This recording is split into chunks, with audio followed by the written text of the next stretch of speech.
I want to introduce you to the idea of envisioning, why this concept, this word, means so much to me.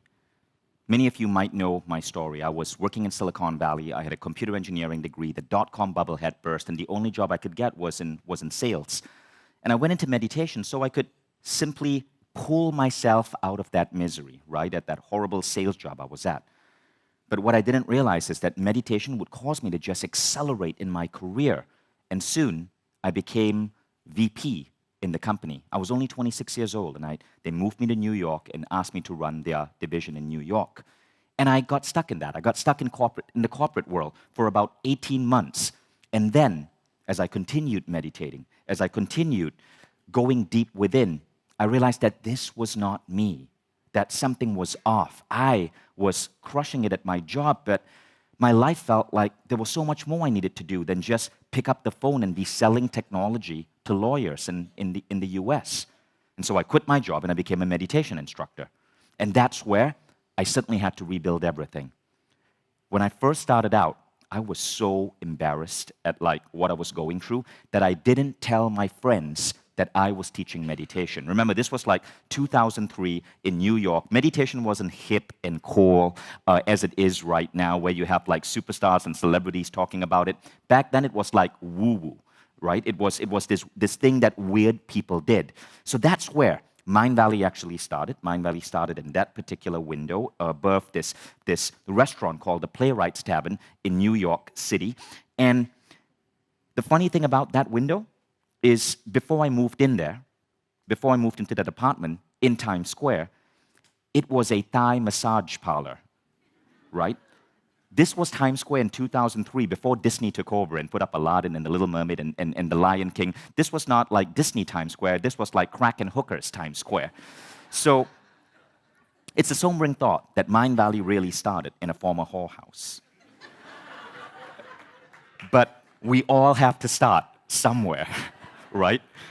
And this was the first official Mind Valley seminar. That is the actual seminar room where it took place, right? It was just me. There was no team. There was hardly any budget. The budget was maybe like $600. It was 19 people. And that's what I did for about 5 years of my life. That little seminar room. This was at the Hilton on 59th Street in New York. It was nothing compared to where we are right now. This was my office in 2003. That's the beat-up Toshiba laptop. The table I'm working on, this is really interesting, right? In New York, me and Christina, we were so broke, we couldn't afford proper furniture, so we would just go out to the streets and salvage what our neighbors tossed out. Every year, IKEA would release their new catalog. All the old IKEA would go to the street, and then in New York, you just pick up what you need. And it's funny, because that table I'm working on the IKEA catalog, is actually called the Lack. And it's $7.99. This is brilliant. IKEA named a table. This is the cheapest table in the world. IKEA named a table Lack. I guess to signify the lack of abundance and vision you need to want to work on a table like that, right? It's brilliant marketing. So anyway, the funny thing is, I was pleased with what was going on. I liked my job. I continued doing this for 5 years. 5 years. And from year 1 to year 2, I'd grown the business by maybe 50%.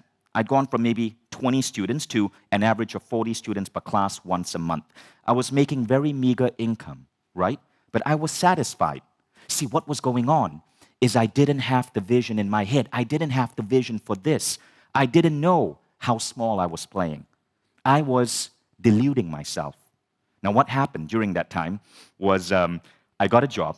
Because I was a computer engineer, I was the geeky guy in the personal growth industry. I got a job building a website for this incredible dude by the name of Bob Proctor. The movie The Secret had come out. People like Bob Proctor, Lisa Nichols. Now I get to call them friends, but back then they were like heroes to me. They were like on the single most watched DVD in the world. So Bob Proctor, I was the guy who built one of his early websites, and he mentored me a bit.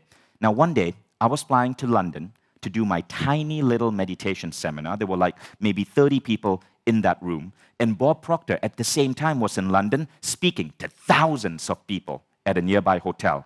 So he said, hey, Vishen, I have a break for lunch. Come hang out. Join me for lunch.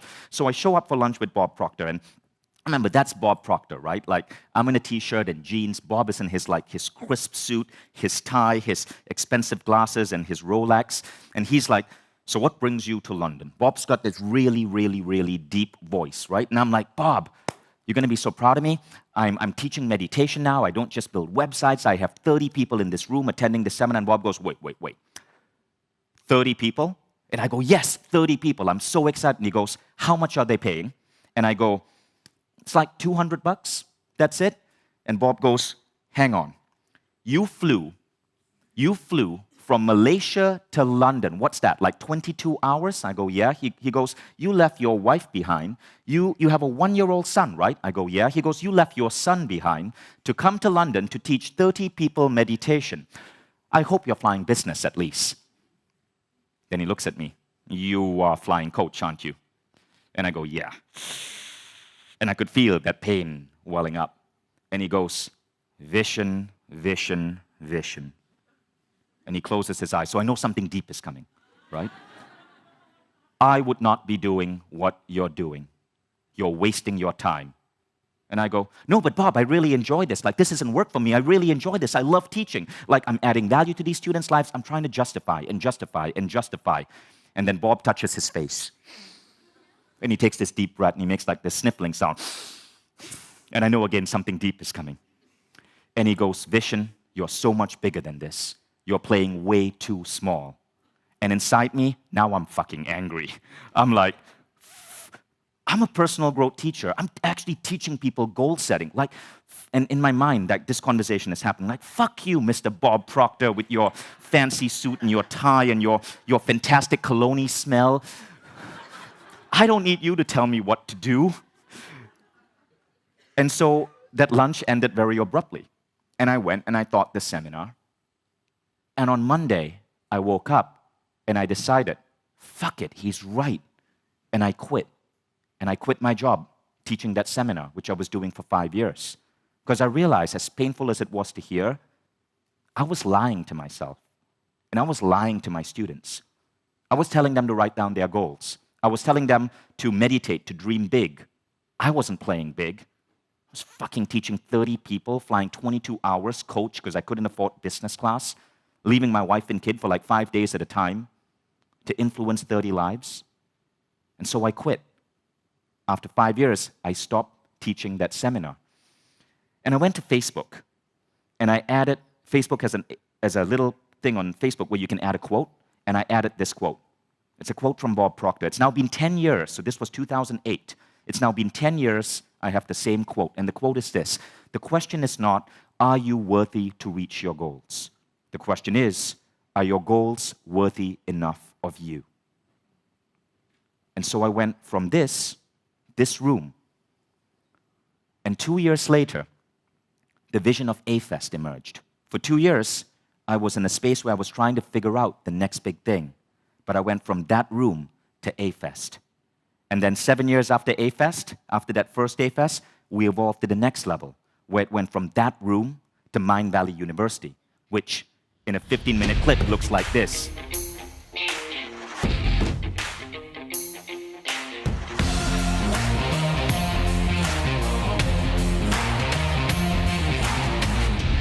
And I have to show it as a video because if I just show images, it wouldn't do it justice. But again, it went from that tiny little room to that. And that is what envisioning is about. Are you guys ready to play at that level? So at this A-Fest, I'm going to play Bob Proctor to you. I'm going to spray on some fancy cologne. I won't wear the jacket. It's too hot in Bali. But our job is to disrupt you to the point where you feel uncomfortable. Because remember, transformation comes from a distressing dilemma. It comes when our worldview is shaken up. And part of that shake-up has to be to help you see that could it be that you are living a tiny slice of your potential.